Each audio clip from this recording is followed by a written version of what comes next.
ನಮಸ್ಕಾರ. ಕರ್ನಾಟಕ ಗಿಲ್ಲಿ ಕಷ್ಟಪಟ್ಟಿದ್ದಾನೆ ಬೆಳೆಯಲಿ ಎಂದ ದೊಡವ್ವ ಮತ್ತಷ್ಟು ಬುದ್ಧಿ ಕಲ್ತ ಅಶ್ವಿನಿ ಗೌಡ ಎನ್ನುವಂಥ ವಿಚಾರದ ಬಗ್ಗೆ ನಿಮ್ಮ ಮುಂದೆ ಮಾತಾಡಕ್ಕೆ ಬಂದಿನಿ. ಏನಪ್ಪ ಅಂದ್ರೆ ಇವತ್ತು ಕರ್ನಾಟಕದೊಳಗೆ ಪಳಾರ್ ಗಿಲ್ಲಿಯ ದೊಡ್ಡ ಆರ್ಭಟ ಐತೆ. ಸಿನಿಮಾ ಮಾಡಕತ್ತಾನೆ. ಈಗ ಎಷ್ಟು ಫೇಮಸ್ ಆಗ್ಯಾನಪ್ಪ ಅಂತ ಎಲ್ಲಿ ಹೋದರೂ ಕೂಡ ಜನ ರೊಚ್ಚಿಗೆದ್ದು ಫೋಟೋ ಕೇಳಬೇಕು. ಇಲ್ಲ ಗಿಲ್ಲಿಯನ್ನು ಹಿಡ್ಕೊಂಡು ಅಲ್ಲಾಡಿಸಿ ಕೈ ಕಾಲು ಮುರಿದು ಬಿಡುವಷ್ಟು ಅಭಿಮಾನ ಬಂದ್ಬಿಡುತ್ತೆ ಜನಕ್ಕೆ. ಅಂದ್ರೆ ನನಗೆ ಫೋಟೋ ಕೊಡು, ನಿನಗೆ ಫೋಟೋ ಕೊಡು, ನಾನು ನಿನ್ನ ಅಭಿಮಾನಿ ಅಂತೇಳಿ ಫೋಟೋ ಕೇಳಿ ಫೋಟೋ ಇಳಿಸಿ ಅವನ್ನ ಮೆತ್ತಗೆ ಮಾಡಿಬಿಡ್ಬೇಕು. ಅಷ್ಟರ ಮಟ್ಟಿಗೆ ದೊಡ್ಡ ಕ್ರೇಜು ಗಿಲ್ಲಿಗೆ ಬಂದುಬಿಟ್ಟೈತೆ. ಆ ಗಿಲ್ಲಿ ಕ್ರೋಜ್ ನೋಡಿ ಈಗ ದೊಡವಿಗೆ ಎಲ್ಲಿ ಹೋದ್ರೂ ಜನ ಯಾಕಪ್ಪ ಅಂತಂದ್ರೆ ಆಕಿ ಬಿಗ್ ಬಾಸ್ ಮುಗಿದು ಆದಮೇಲೆ ಹೊರಗೆ ಬಂದ ಮ್ಯಾಗ ಬರೀ ಗಿಲ್ಲಿ ಬಗ್ಗೆನೇ ಪ್ರಶ್ನೆ ಕೇಳಿದ್ರು. ಅವಾಗ ಏನು ಹೇಳಿದ್ಲಕ್ಕಿ, ಬಿಗ್ ಬಾಸ್ ಮನೆಯೊಳಗಿದ್ದಾಗ ಹೆಂಗೆ ಗಿಲ್ಲಿಯನ್ನು ಟಾರ್ಗೆಟ್ ಮಾಡಿ ಮಾತಾಡ್ತಿದ್ಲೋ ಹಂಗೆ ಹೊರಗೆ ಬಂದ ಮೇಲೂ ಕೂಡ ಗಿಲ್ಲಿಯನ್ನು ಟಾರ್ಗೆಟ್ ಮಾಡೇ ಮಾತಾಡ್ತಿದ್ಲು. ಸೊ ಹಂಗಾಗಿ ಈಗಲೂ ಕೂಡ ಜನ ಅಶ್ವಿನಿ ಗೌಡ ಎಲ್ಲೇ ಸಿಕ್ಕರು ಗಿಲ್ಲಿ ಬಗ್ಗೆನೇ ಪ್ರಶ್ನೆ ಕೇಳ್ತಾರೆ. ಸೊ ಅದರಂಗ ಈಗ ನಿನ್ನೆ ನಡೆದಿರುವಂಥ ಒಂದು ಇದ್ರೊಳಗೆ ಎಲ್ಲಿಗೆ ಹೋಗ್ಯಾರ ಅವರು, ಅಲ್ಲಿ ಕೆಲವೊಂದಷ್ಟು ಚಾನಲ್ಗಳಿಗೆ ಸಿಕ್ಕಾರ. ಯಾರು? ಅಶ್ವಿನಿ ಗೌಡ ಅಲಿಯಾಸ್ ನಮ್ಮ ದೊಡವ. ಆಕಿ ಸಿಕ್ಕಾಳ ಅಂತೇಳಿ 4-5 ಪ್ರಶ್ನೆ ಕೇಳ್ಯಾರ. ಜೊತೆಗೆ ಗಿಲ್ಲಿ ಬಗ್ಗೆನೂ ಪ್ರಶ್ನೆ ಕೇಳ್ಯಾರ.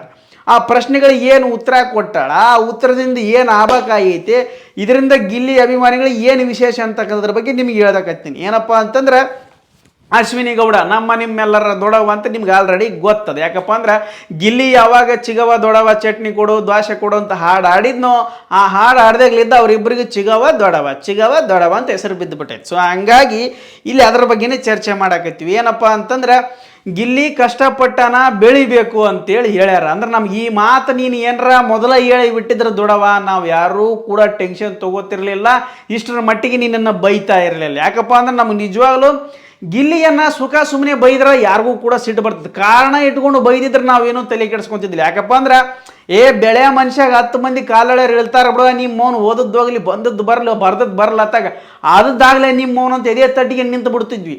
ಆದ್ರೆ ನೀ ಸುಮ್ಮನೆ ಟಾರ್ಗೆಟ್ ಮಾಡಿ ಬೈತಿದ್ದಿ. ಏನರ ಒಂದು ಕೆಲಸ ಇಟ್ಕೊಂಡ್ರೆ ಬೈತಿದ್ದೆ ಇಲ್ಲ.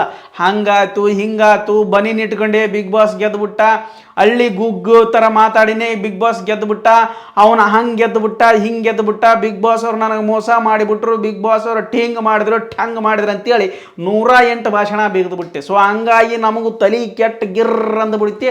ಅದಕ್ಕಾಗಿ ನಾವು ಟ್ರೋಲ್ ಒಳಗೆ ಬುರ್ರ ಅನ್ಸಿಬಿಟ್ಟಿವಿ. ಇದ್ರ ಸಂಬಂಧನ ಕಿರಿಕಿರಿ ಬಂದಿರೋದು ನಮಗೆ ನಿಮಗೆ. ನೀವು ಒಳ್ಳೆಯವ್ರು ಅಂತ ನಮಗೆ ಗೊತ್ತದ, ನಾವು ಒಳ್ಳೆಯವ್ರು ಅಂತ ನಿಮಗೆ ಗೊತ್ತದ. ನೋಡ್ರಿ, ಅದು ಬಿಗ್ ಬಾಸ್ ಮನೆಯೊಳಗೆ ಆಟ. ಆ ಆಟದ ಮುಖಾಂತರ ಜನರಿಗೆ ಯಾರಿಗೆ ಇಷ್ಟ ಆಗ್ತಾರ, ಜನರು ಯಾರಿಗೆ ಭಾಳ ಇಷ್ಟ ಆಗ್ತಾರ, ಅದ್ರ ಮೂಲಕ ಗೆಲುವನ್ನು ಕೊಡ್ತಾರ. ಏನು ಗೆಲುವು ಕೊಟ್ಟಾರ ಅದ್ರ ಜೊತೆಗೆ ಒಂದಷ್ಟು ಪ್ರೀತಿ ಜಾಸ್ತಿ ಕೊಟ್ಟಾರ. ನಿಮಗಿಂತ ಒಂದು 10 ಪಟ್ಟು ಯಾಕೆ 100 ಪಟ್ಟು ಜಾಸ್ತಿನೇ ಐತಿ ಗಿಲ್ಲಿಗೆ ಪ್ರೀತಿ.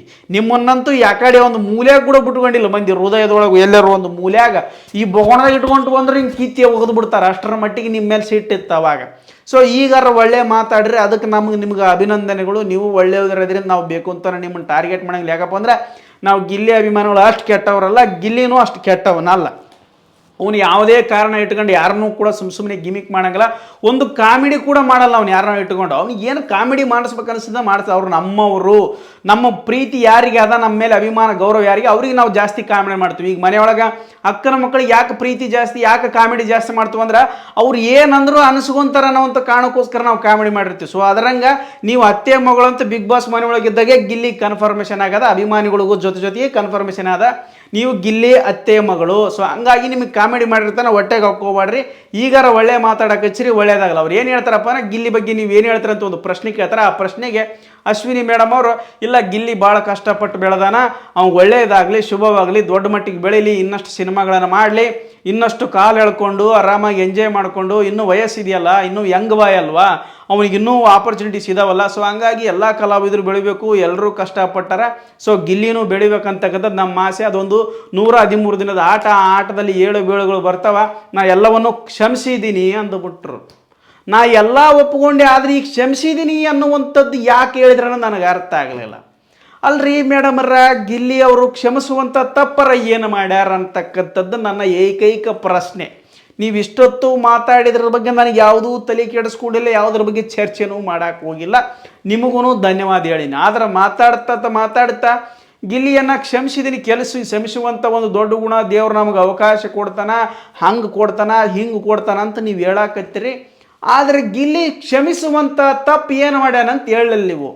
ಅವನು ಯೂಟ್ಯೂಬರ್ ಯಾವನ ಅವನು ತ್ವರ್ಗ ಅವನು ನಿಮಗೆ ಕೇಳಲ್ಲ ಉತ್ತರ ಅವನು ಕೇಳಿಲ್ಲ, ನೀವು ಹೇಳಲ್ಲ, ನಿಮ್ಮ ಪಾಡಿ ನೀವು ಹೇಳಿಬಿಟ್ರೆ ನಾವು ಕ್ಷಮಿಸ್ಯಾರ ಅಂತ ಏನು ಕ್ಷಮಿಸ್ಯಾರ, ಯಾಕೆ ಕ್ಷಮಿಸ್ಯಾರ, ಆ ತಪ್ಪರ ಏನಾಗಿದೆ, ಆ ತಪ್ಪಿನಿಂದ ನಿಮಗೆ ಆಗತ್ತರ ಏನಾಗಿದೆ, ನಿಮ್ಮ ಮನೆ ಹೊಲ ಮನೆ ಮಾರ್ಕೊಂಡ್ಬಿಟ್ಟಿರೆ ಅಥವಾ ನಿಮಗೆ ಯಾರ ಮಂದಿ ಟ್ರೋಲ್ ಮಾಡಿ ಆ ತಪ್ಪು ಏನು ಮಾಡ್ಯಾರ ಅನ್ನೋದು ನನಗೆ ಅರ್ಥ ಆಗೋಲ್ತು ನನಗೆ. ಇರಲಿ ಪರವಾಗಿಲ್ಲ, ಆದಷ್ಟು ಬೇಗ ಇನ್ನೊಂದು ಸಾರಿ ಯೂಟ್ಯೂಬರ್ ಯಾರು ಸಿಕ್ಕರೆ ಯಪ್ಪ ದೇವ್ರ ಹಾಕಿಗೆ ಒಂದು ಸ್ವಲ್ಪ ಪ್ರಶ್ನೆ ಚಲೋ ಕೇಳ್ರಿ. ಅಲ್ರಿ ಮೇಡಮರ ಮೊನ್ನೆ ಗಿಲಿಯನ್ನು ಕ್ಷಮಿಸೀನಿ ಅಂತ ಒಂದು ಸ್ಟೇಟ್ಮೆಂಟ್ ಕೊಟ್ಟಿರಿ, ಆ ಕ್ಷಮಿಸಿದ್ದು ಓಕೆ ನಮಗೆಲ್ಲ ಗೊತ್ತಾಗಿದೆ, ಕ್ಷಮಿಸಿರಿ, ನೀವು ಭಾಳ ದೊಡ್ಡವ್ರು ಇದ್ರಿ, ಭಾಳ ಒಳ್ಳೆ ಮನುಷ್ಯರು ಇದ್ರಿ, ಆದರೆ ಕ್ಷಮಿಸುವಂತಹ ದೊಡ್ಡ ತಪ್ಪು ಗಿಲಿ ಏನು ಮಾಡ್ಯಾನ ಅಂತ ಒಂದಿಷ್ಟು ಕೇಳ್ರಿ. ಇಲ್ಲ ಆ ಮಾತು ಯಾಕೆ ಬಂತಂತಾರ ಒಂಚೂರು ಕೇಳ್ರಿ. ನೀವು ಕೇಳೋದು ಅರ್ಧಂಬರ್ಧ ಕೇಳ್ತೀರಿ, ಅದ್ರ ವಿಡಿಯೋದೊಳಗೆ ಅರ್ಧಂಬರ್ಧ ಬಿಡ್ತೀರಿ. ಸೊ ಹಿಂಗಾಗಿ ನಮಗೊರ್ರು ಸರಿಯಾಗಿ ಗೊತ್ತಾಗವಲ್ತದ್ದು.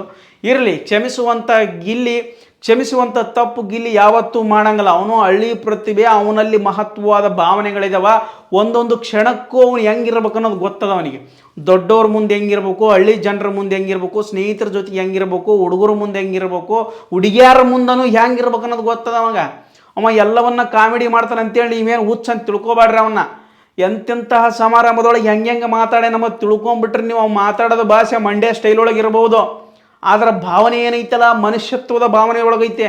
ನನ್ನನ್ನು ಯಾರೋ ಟೀಕೆ ಮಾಡಿರಂತ ಅವ್ರನ್ನ ಮತ್ತೊಮ್ಮೆ ಟೀಕೆ ಮಾಡೋಕೆ ಹೋಗಲ್ಲ. ಅವನು ಟೀಕೆ ಮಾಡ್ಕೊಂತ ಕೂತ್ಕೊಂಡು ನಿಮ್ಗೆ ಪೀಕೆ ಮಾಡ್ಕೊಂಬೋದು ಗೊತ್ತಾಗಲ್ಲ. ಅಂದ್ರೆ ಇದು ಬರ್ಕೊಳಕ್ಕೆ ಕೂಡ ಟೈಮ್ ಇರೋದಿಲ್ಲ, ಅರ್ಕೊಳಕ್ಕೆ ಕೂಡ ಟೈಮ್ ಆ ನಮ್ಮನ್ನು ಟೀಕೆ ಮಾಡ್ತಾನೆ. ಅವ ಟ್ರೋಲರ್ಗಿಂತ ದೊಡ್ಡ ತಲೆ ಐತವಂಗ. ಆನ್ ದ ಸ್ಪಾಟ್ ಡೈಲಾಗ್ ಹೊಡಿತಾನೆ, ಆನ್ ದ ಸ್ಪಾಟ್ ಕಾಮಿಡಿ ಮಾಡ್ತಾನೆ.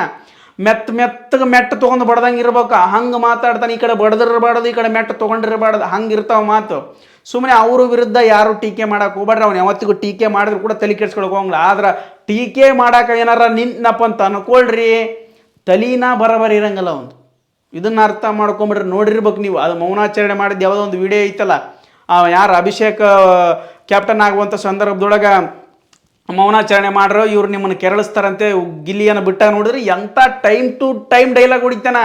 ಆ ಡೈಲಾಗನ್ನ ಅರ್ಥ ಮಾಡ್ಕೊಂಡ್ರೆ ಭಾಳ ಒಳ್ಳೆಯದು. ಇಲ್ಲಪ್ಪ ಅಂದ್ರೆ ಇಲ್ಲ. ಅಶ್ವಿನಿ ಮೇಡಮ್ ನಿಮಗೂ ಕೂಡ ಧನ್ಯವಾದಗಳು. ಗಿಲ್ಲಿ ಅಭಿಮಾನಿಗಳು ಯಾವುದೇ ರೀತಿ ತಪ್ಪು ಮಾಡಿದ್ರು ಕೂಡ ನೀವಾಗ ಹೊಟ್ಟೆಗೆ ಹಾಕೊಂಬಿಡ್ರಿ. ಯಾಕಂದ್ರೆ ನೀವು ಮಾಡಿದಂಥ ತಪ್ಪುಗಳಿಂದ ಟ್ರೋಲ್ ಮಾಡಿರ್ತಾರೆ, ಹಂಗಾಗಿ ನಮ್ಮ ಟ್ರೋಲರ್ಸ್ನ ಕೂಡ ಹೊಟ್ಟೆಗೆ ಹಾಕೊಂಬಿಡ್ರಿ ಅಂತ ಹೇಳ್ತಾ ಅಶ್ವಿನಿ ಗೌಡ ಅವ್ರಿಗೆ ಒಂದು ಮತ್ತೊಮ್ಮೆ ಧನ್ಯವಾದಗಳು. ಮತ್ತು ಗಿಲ್ಲಿ ಅಭಿಮಾನಿಗಳು ಕೇಳ್ರಪ್ಪ, ಇದಿಷ್ಟ ಐತೆ ನೋಡ್ರಿ ಇವತ್ತಿನ ವಿಷಯ ಅಂತ ಹೇಳ್ತಾ ಈ ವಿಡಿಯೋ ಮುಗಿಸಕತ್ತೀನಿ. ಧನ್ಯವಾದಗಳು.